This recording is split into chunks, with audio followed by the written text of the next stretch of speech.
గణాధిపతయే నమః. ఓం గురుభ్యో నమః. ఓం శ్రీమాత్రే నమః. అరుణాం కరుణాతరంగితాక్షీం ధృతపాశాంకుశపుష్పబాణచాపాం అనిమాదిభిరావృతాం మయూకైః అహమిత్యేవ విభావయే భవానీ. శ్రీమాత్రే నమః. డిసెంబర్ మాస ఫలితాలు. ద్వాదశ లగ్నాల వారికి, లగ్నం తెలియని రాశుల వారికి డిసెంబర్లో అసలు గ్రహస్థితి ఏ విధంగా ఉంది అని చూసుకున్నట్లయితే, ఫస్ట్ ఆఫ్ ఆల్ మనకి రాస్యాధిపతి అయినటువంటి కుజుడు వృశ్చిక రాశిలోని ఉంటూ 7వ తేదీ నుంచి మారుతున్నాడు. అదేవిధంగా రవి కూడా అక్కడే ఉన్నాడు, 16వ తేదీ నుంచి మారుతాడు. అలాగే శుక్రుడు మరియు బుధుడు తులారాశిలో ఉంటూ అదే 7వ తేదీ వృశ్చికంలోకి వస్తున్నాడు. ఇక సింహరాశిలో కేతువు, కుంభరాశిలో రాహువు, మీనంలో శని, గురువు వచ్చేసి చూసుకున్నట్లయితే మిథునంలోకి ఎంటర్ అవుతున్నాడు, వక్రించుకుంటే వెనక్కి వచ్చి. ఈ యొక్క గ్రహస్థితిని అనుసరించి అయితే ఈ 6వ తేదీ ఎంటర్ అవుతున్నాడు ఆయన. ద్వాదశ లగ్నముల వారికి, లగ్నం తెలియని రాశుల వారికి ఏ విధంగా ఉండబోతుంది, ఏ విషయాల పట్ల జాగ్రత్త తీసుకోవాలనేటువంటి అంశాలు ఒక్కొక్కటిగా తెలుసుకుందాం. అయితే ఈ విషయాలు చెప్తుంది నేనైనప్పటికీ కూడా చెప్పిస్తుంది సాక్షాత్ లలిత అమ్మవారిగా చెప్పిస్తుందనే భావంతో తెలుసుకుందాం. కర్కాటకం వారిని కనుక చూసుకున్నట్లయితే ఇక్కడ మీకు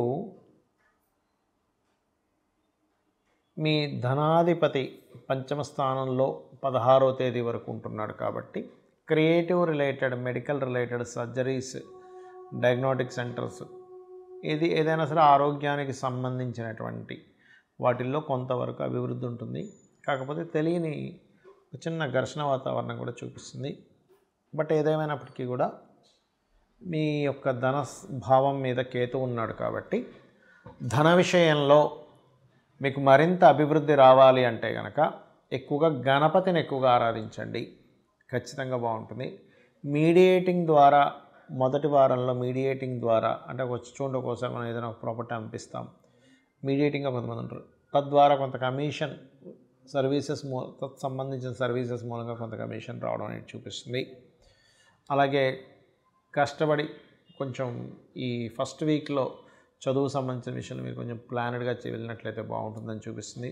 కొద్దిగా ఫ్రెండ్స్తో కొంత ఘర్షణ వాతావరణము, కాకపోతే శత్రువుపై జయము, శత్రువుని తట్టుకునేటువంటి శక్తి మీకు రావడము. అలాగే అష్టమంలో రాహు ఉన్నందుకు కాస్త వాటర్ ప్లేసెస్కి వెళ్ళినప్పుడు కొంచెం జాగ్రత్తగా ఉండండి.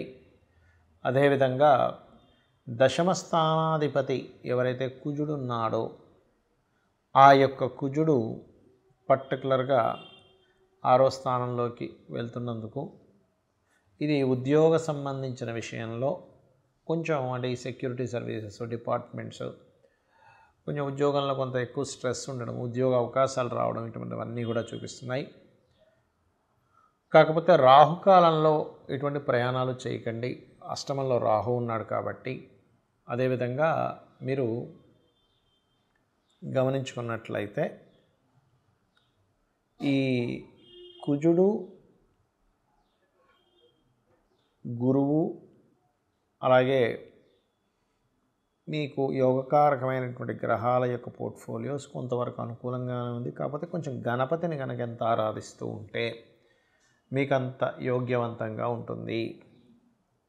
అదేవిధంగా స్కందుని కూడా ఆరాధించండి. చాలామంది నన్ను అడుగుతున్న విషయం ఏంటంటే, మీరు గోచార ఫలితాలు చెప్తున్నారు, ఈ గోచార ఫలితాలు కాకుండా మనం వార ఫలితాలని, మాస ఫలితాలు చెప్పుకుంటుంటాం కదా, అసలు పర్సనల్ చార్ట్ మూలంగా ఎటువంటి జాగ్రత్తలు తీసుకోవచ్చు, ఎటువంటి విషయాలు తెలుసుకోవచ్చు అని నన్ను చాలామంది అడుగుతున్నారు. అదేమిటంటే, ఫస్ట్ ఆఫ్ ఆల్ మనం పర్సనల్ చార్ట్ తెలుసుకోవాలంటే మనకి లగ్నము, నక్షత్రము, రాశి, గ్రహస్థితులు ఎలా ఉన్నాయో తెలుసుకోవాలి. ఇది తెలుసుకోవాలంటే మీరు పుట్టిన తేదీ, నెల, సంవత్సరము, సమయము, ప్రాంతము కావాలంటే మీరు ఏ ఊరిలో పుట్టారు, ఏ సమయంలో పుట్టారు, ఏ తేదీలో, ఏ నెలలో, ఏ సంవత్సరంలో పుట్టారు. దానివలన మీ యొక్క గ్రహస్థితి అంటే మీరు పుట్టినప్పుడు ఉండే లగ్నం నుంచి గ్రహాలు ఎక్కడెక్కడ ఉన్నాయి, మనం పూర్వజంలో చేసుకున్న కర్మల మూలంగా ఆ గ్రహాలు అక్కడ స్థితి పొంది ఉంటాయి.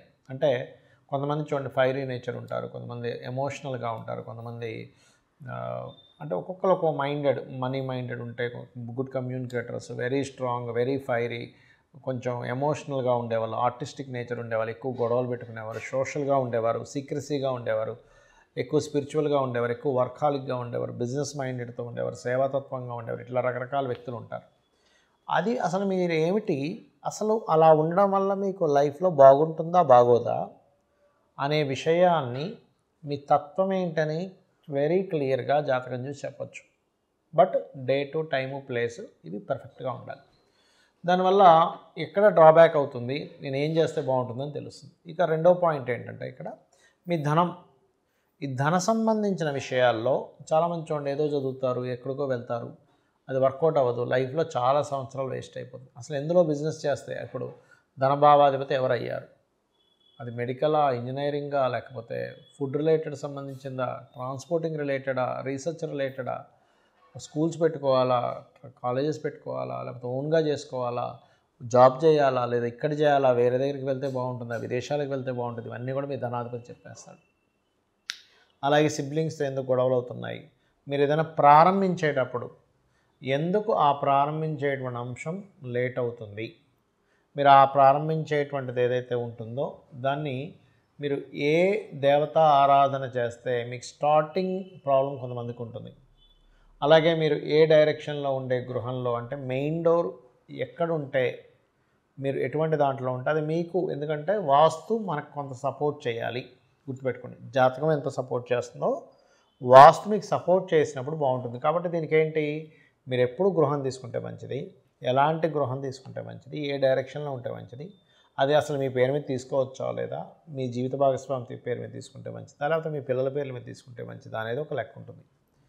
అలాగే ఇక్కడ సంతాన అభివృద్ధి అనుకోండి, ప్రేమ వ్యవహారాలు అనుకోండి, ప్రేమించి పెళ్లి చేసుకుంటారా, లేకపోతే నార్మల్గా ఇంట్లో వాళ్ళు చూసిందేనా, లేకపోతే 2 వివాహాలు ఉన్నాయా, ఒకవేళ జీవిత భాగస్వామిని ఇంకా తప్పించుకోలేని స్థితులు ఉంటాయి కొంతమందికి ర్యాష్గా ఉండేవాళ్ళు, రకరకాల వ్యక్తులు వస్తూ ఉంటారు.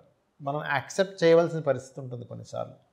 అలా అసలు ఏమైనా ఉందా, లేకపోతే కలిసి ఉండకుండా విడిపోతారు, ఇవన్నీ కూడా మీ జన్మజాతకంలో ఉంటాయి, గుర్తుపెట్టుకోండి. అది ఇంకోటి ఏంటంటే రుణరోగ శత్రుస్థానాలు, 6th హౌస్, అలాగే ఆ విషయాల గురించి తెలుస్తుంది, మీ కెరియర్ గురించి తెలుస్తుంది, మీ విదేశీ యోగం గురించి తెలుస్తుంది, మీరు ఏ బిజినెస్ చేస్తే బాగుంటుందో తెలుస్తుంది. ఇప్పుడు మీకు నడుస్తున్న మహాదశ ఎటువంటి రిజల్ట్స్ ఇస్తుంది, ఈ రిజల్ట్స్ నుంచి మీరు మంచి అవుట్పుట్ రావాలంటే మీరు ఏం చేయాలి, అలాగే మీరు పర్టికులర్గా ఈ యొక్క మహాదశల్లో ఏ అంతర్దశల్లో బాగుంటుంది బాగోదు అనేటువంటి అనేకమైనటువంటి అంశాలు, మీ పాస్ట్లో జరిగినవి కానివ్వండి, మీకు ప్రజెంట్లో జరుగుతున్నవి కానివ్వండి, మీకు ఫ్యూచర్లో ఉండేటువంటి కొన్ని అంశాలు కానివ్వండి, ఇవన్నీ కూడా మీ పర్టికులర్గా మీ పర్సనల్ చార్ట్లో అది ఎలా ఉంది అనేటువంటి చెప్పేదే మీ జన్మజాతకం. మరి గోచార ఫలితాలు ఎందుకు చెప్పుకుంటున్నాం అంటే, మనం పని చేస్తున్నాం, ఒక బిజినెస్ చేస్తున్నాం, మార్కెట్ బాగుంది, బిజినెస్ బాగా సాగుతుంది, మార్కెట్ అంతంత మాత్రంగా ఉంది, అంత గొప్పగా సాగదు కదా.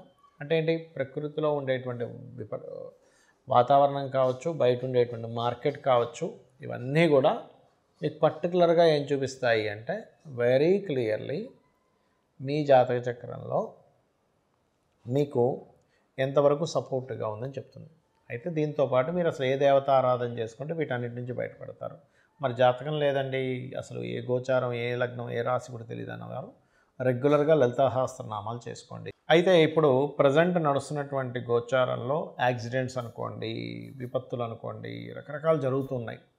దీని నుంచి ఎవరికి ఎటువంటి ఇబ్బంది కలగకుండా ఉండాలి, లైఫ్లో బాగుండాలి అంటే మీరు చేయవలసింది ఏమిటి అంటే, సింపుల్గా ఏం లేదు, మీరు గుర్తుపెట్టుకోండి, మీ యొక్క ఇంటికి దగ్గరలో ఏదైనా ఆలయం ఉంటే రెగ్యులర్గా వెళ్ళడము, శని, రాహు, కుజ, గురు, ఈ 4 గ్రహాలు గుర్తుపెట్టుకోండి, ఈ 4 గ్రహాల దగ్గర దీపారాధన చేయండి. మీరు ఎక్కడికైనా బయటికి వెళ్ళేటప్పుడు ఒక్కసారి మీ ఇష్టదైవాన్ని తలుచుకోండి. మీ ఇష్టదైవం ఎవరు, శివుడా, విష్ణువా, నారాయణుడా, అట్లా మీ ఇష్టదైవాన్ని తలుచుకొని బయలుదేరండి. ఖచ్చితంగా మీకు ఇబ్బంది అనేటువంటిది కలగదు, గుర్తుపెట్టుకోండి. అదేవిధంగా గోశాలకు వెళ్ళడము, చండీ పారాయణం చేయడము, అదేవిధంగా దుర్గా అష్టోత్తరం చదువుకోవడం, ఇవి చేయండి, ఖచ్చితంగా మీకు బాగుంటుంది. శ్రీమాత్రే నమః.